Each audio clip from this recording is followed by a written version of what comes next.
Hi there, I'm Flora, a 37-year-old woman who has gone through a lot in her life.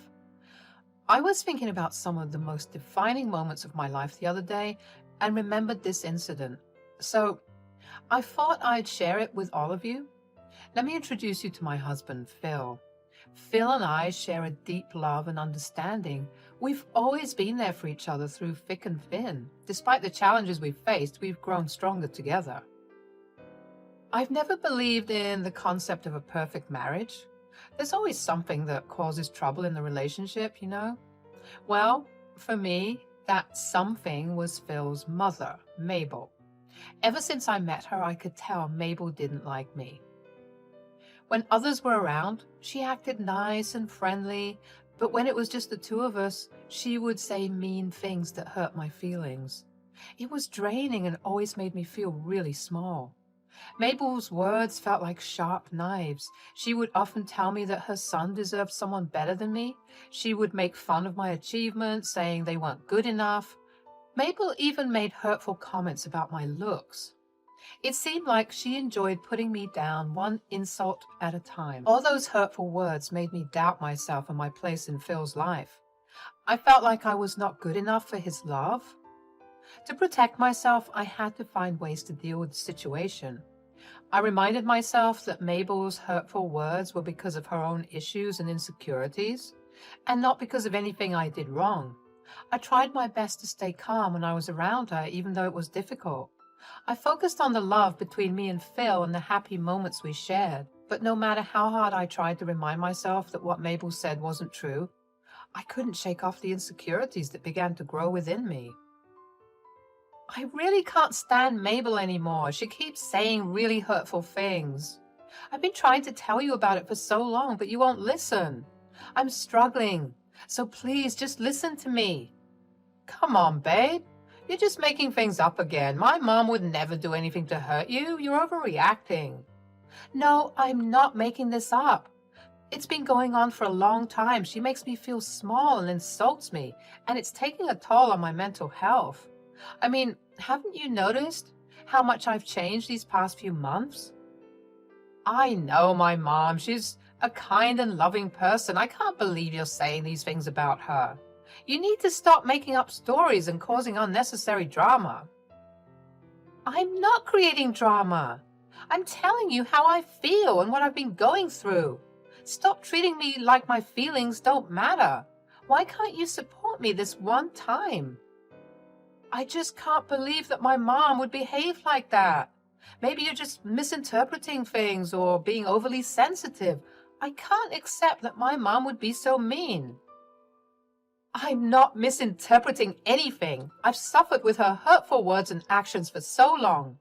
I'm not asking you to choose sides, but I need you to believe and help me. Can we please find a way to address this issue together? Babe, I love you, and you know that I'll always support you, but come on. I know my mother better than you do, and I will not support you talking so rudely about her. I don't like it. Just be a little nicer to her next time, and don't read into things too much, okay? Living far away from Mabel didn't solve the problem. I couldn't avoid her forever.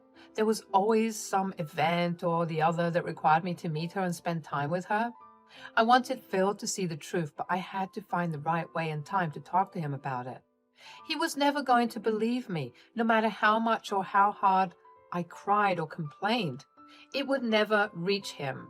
He loved his mother too much to believe that she would torment me. One day, Mabel called Phil out of the blue to say that her house was being renovated and she needed a place to stay. Phil immediately offered for her to stay with us. The thing is, he never asked me what I thought about that plan.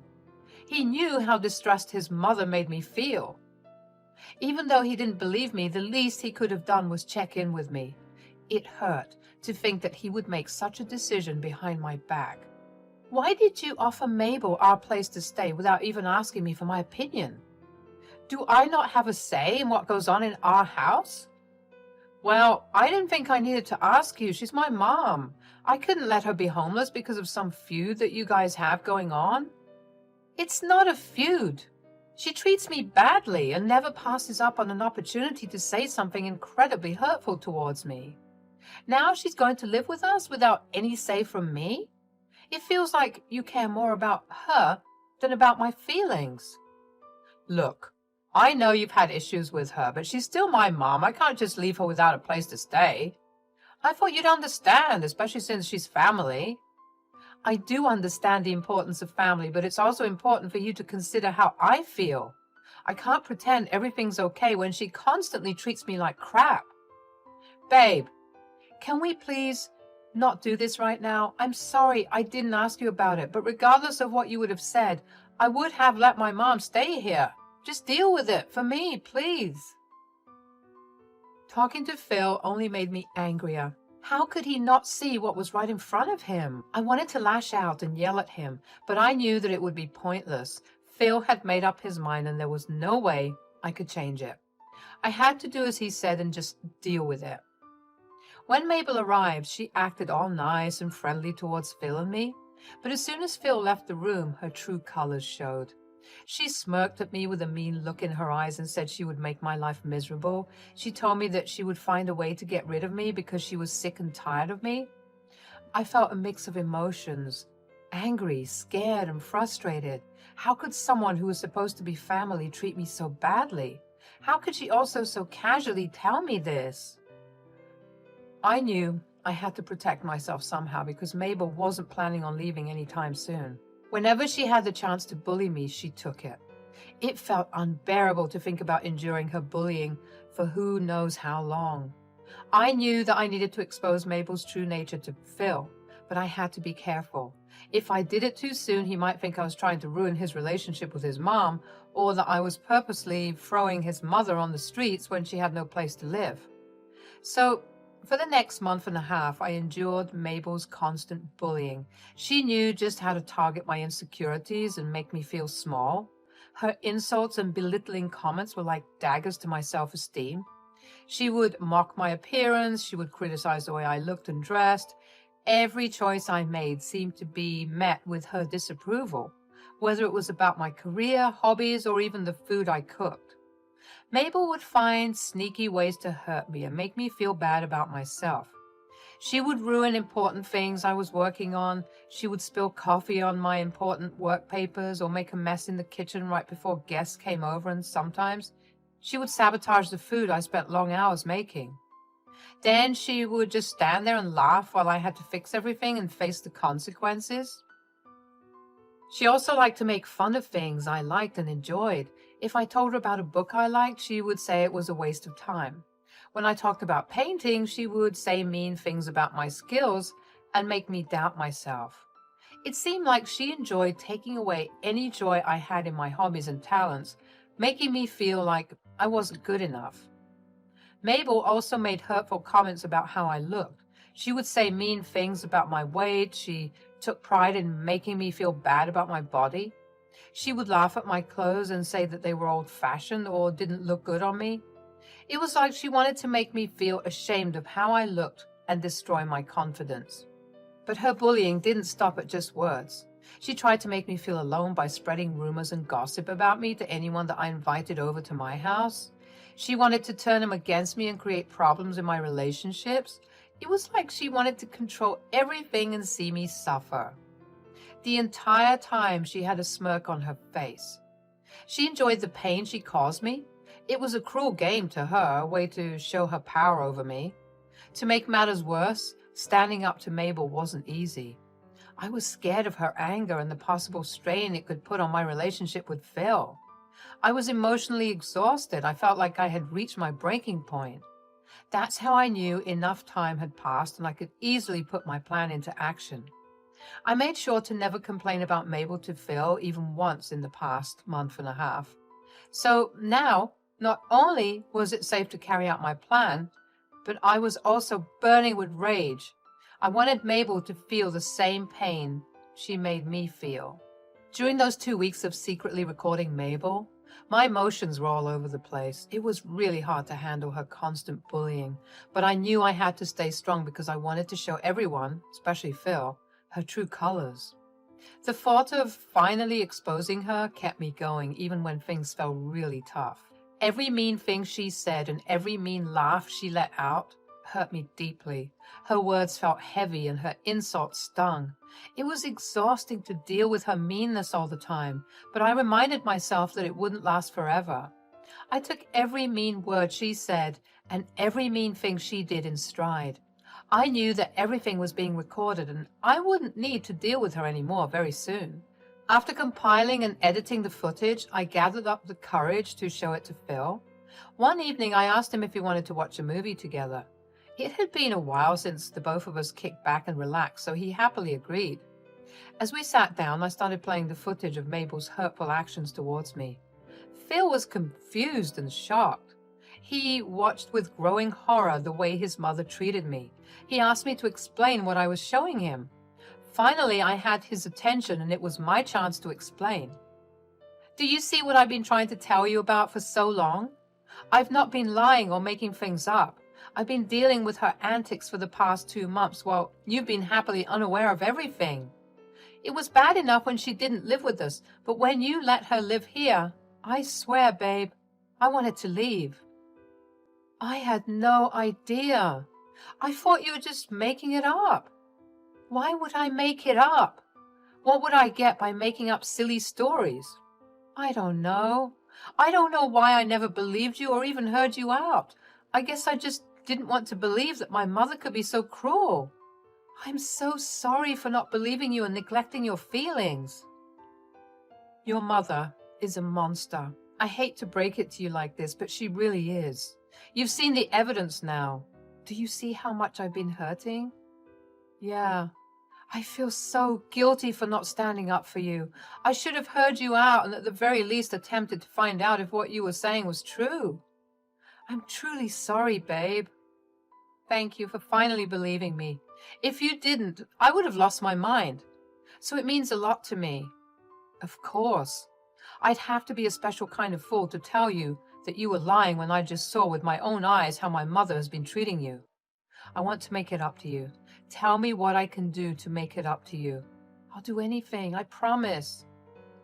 I want Mabel out of our house. I can't bear to live with her any longer. I would completely agree with that, but I still don't want her to be homeless. Her house is still undergoing renovations and we don't know when it will end. Fine. How about we work out a compromise? Compromise? Yeah. I want you to get the name of the renovation company that's working on Mabel's place. I can definitely do that, but why do you want to know about that? I don't know, but my gut is telling me that Mabel is lying about it. Why would she lie, though? Did you just not see how happy she looked while tormenting me? Right. You're right. I'll get you the information. Just please forgive me. I'm sorry for what I did to you. It's okay, baby. I'll need some time to get over the things that Mabel did and said to me, but I'll be fine. And more importantly, we're fine. The next day, Phil casually chatted with Mabel during breakfast and found out the name of the company doing her renovations. I decided to take matters into my own hands and contacted the company to check on the progress. To my surprise, I learned that the renovation had actually been finished 2 weeks ago, and they only had to work on one room. That meant that she did have a place to stay but chose to come and live with us. If I was angry before, then I was furious when I found out that Mabel had lied to us. She purposely stayed over at our place just to torment me. I immediately told Phil about this discovery, and he too got really upset that Mabel had lied to us about her living situation. He promised me that he would talk to her about her lies and how she treated me during dinner. When it was finally dinner time, I anxiously waited for Phil to talk to Mabel about her bullying, but nothing had happened. I assumed that he would talk to her after we were done eating. After we finished eating, Phil offered to take our dishes in, leaving me and Mabel alone in the dining room. As Mabel began to say mean things to me and I had reached my breaking point, I couldn't take her bullying anymore. That's enough! I've had it! I will not tolerate your attitude anymore. I want you out of my house. I never want to see you again. How dare you? This is my son's house and you have no right to kick me out. Let me make one thing clear. This house is in both Phil's and my name. Do you know what that means? I have just as much rights as Phil to decide who lives here. Like I'd care. How dare you speak to me like this? I will make Phil throw you out of the house. You'll learn your lesson then. What's going on? Why are you guys yelling? Flora yelled at me because I made a small mistake and now she's asking me to leave, Phil. She told me to leave both of you alone. Can you believe her? She's heartless. Oh, please, Mabel. Everyone in this room knows that you have a house to go back to. Your renovations have been completed for a while now. You're just here to make my life miserable because you enjoy doing it. She's lying. You know, I would never do anything like that. You know I don't have a mean bone in my body, Phil. This can't keep going on. I'm sorry, but Phil, you have to choose. I can't keep living with someone as heartless as her. So, me or her? Phil looked wildly uncomfortable. He hated being put on the spot, but this was the perfect time for him to show me who his loyalties lay with. If he chose Mabel, I would walk out of the house and never return to him. I hated to see him in a position where he felt so uncomfortable, but it was necessary for me in our relationship. Phil took his time and thought about how to gently respond and tell his mother to stop bullying me, but Mabel didn't give a chance to speak up. Shall I ask Flora to start packing her bags then? No, Mom. You got it all wrong. It's not Flora who should be leaving, it's you. What? What do you mean? Why are you choosing her over your own mother? I've been trying so hard to be nice and understanding, but you're making it so hard. I can't believe you. Do you do anything else other than lie? You've lied to me about not having a place to live and about Flora being mean to you. But Phil, you know I would never do such a thing. Flora is just exaggerating and making things up. You know how delusional she can be. Enough! You are not allowed to speak of my wife that way. I've seen and heard enough evidence to prove that you've been lying to me. I know the truth now. Flora has suffered enough, thank you. I want you to leave. But, no buts. This is not how we treat each other. I can't allow you to continue bullying Flora, disrespecting my relationship with her. You need to leave by tomorrow morning, and for everyone's sake, never come back. The following day, Mabel left our house reluctantly, still trying to argue her case, but Phil and I stayed firm with our decision. We no longer wanted her negativity or lies in our relationship. Even after she left, she kept trying to get in contact with us, but Phil and I decided that it would be best if we blocked her everywhere. Looking back on our journey, I feel relieved and like I've become stronger as a person. Phil and I have become even closer as a couple. The wounds from Mabel's hurtful words slowly but surely healed, and now our marriage is thriving without her toxicity. If you're going through something similar, remember that you deserve love and respect. Don't let anyone make you doubt your worth. Reach out for help from people who care about you. It's never too late to take a stand and take back your power. Let this story remind you that love and trust should always be at the center of your relationships. Phil and I have a strong foundation of trust and support. Although it's been a while since this incident, we're excited for the future because we know we can face anything together.